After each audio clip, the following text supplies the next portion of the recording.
Good morning, 10th and 11th graders. It's great to see you again. Today, we're going to review the four different requirements for what can count as your SGE. It turns out there are a lot of misconceptions about what counts as an SGE and what does not. All of the non-examples that we will be looking at today are real scenarios from real Soulsville students.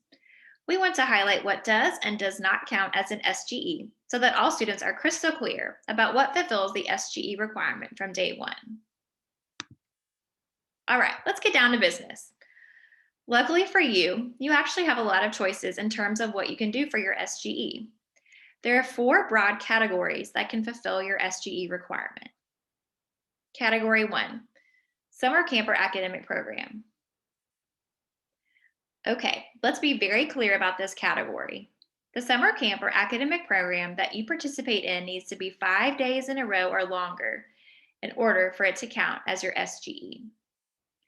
Let's look at some examples of programs that would fulfill your SGE requirement as a summer camp or academic program. Some programs in Memphis are the Memphis Ambassadors Program or MAP, Bridge Builders, Cloud 901 Camp at the Benjamin Hooks Library, and many more.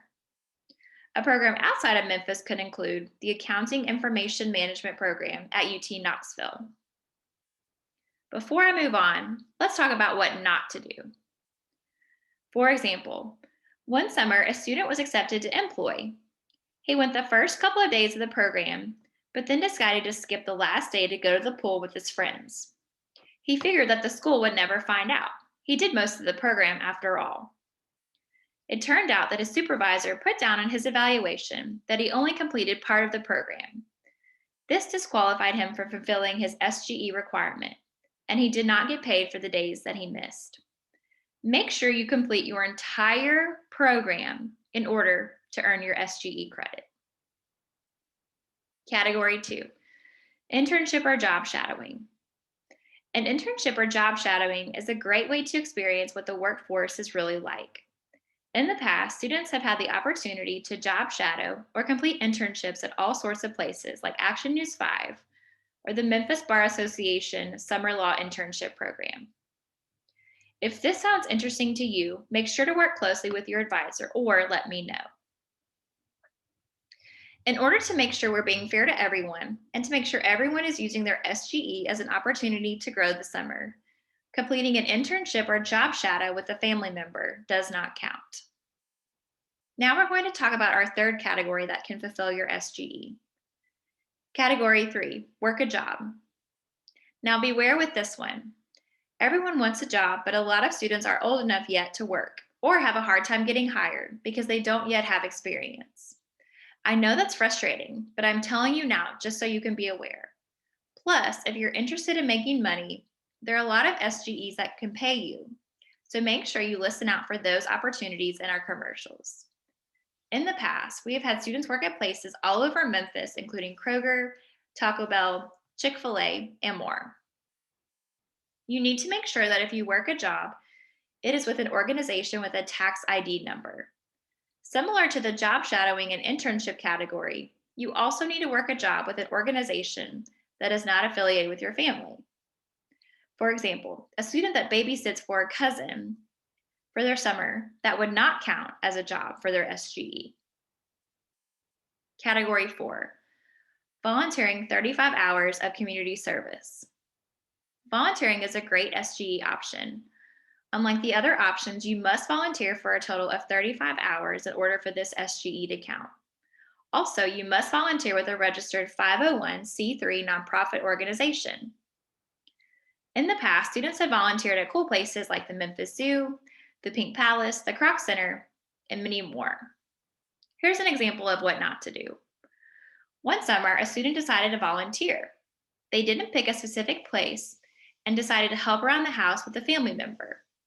When they got back to school in the fall, their SGE didn't count because they needed to volunteer with a 501c3 nonprofit organization and not someone who was a member of their family.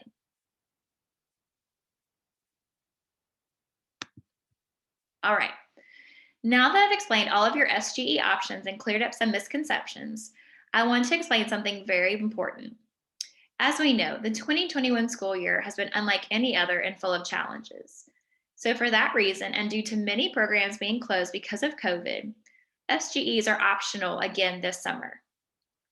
The good news is, if you completed SGE this summer, you will receive extra credit next year.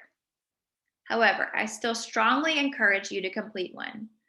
Remember, we talked yesterday about why SGEs are so good for you and how they're actually fun. Please still work hard to complete one.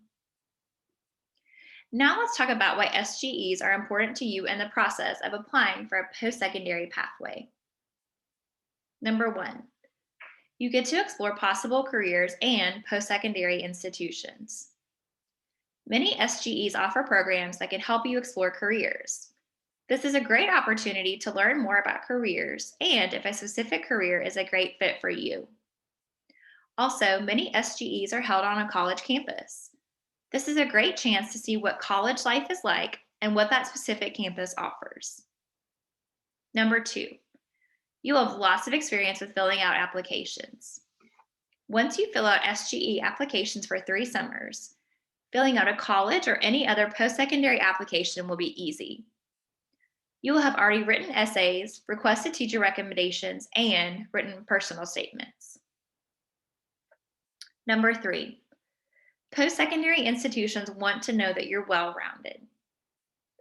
Colleges and other post-secondary or after high school institutions want to know what sets you apart and why they should admit you.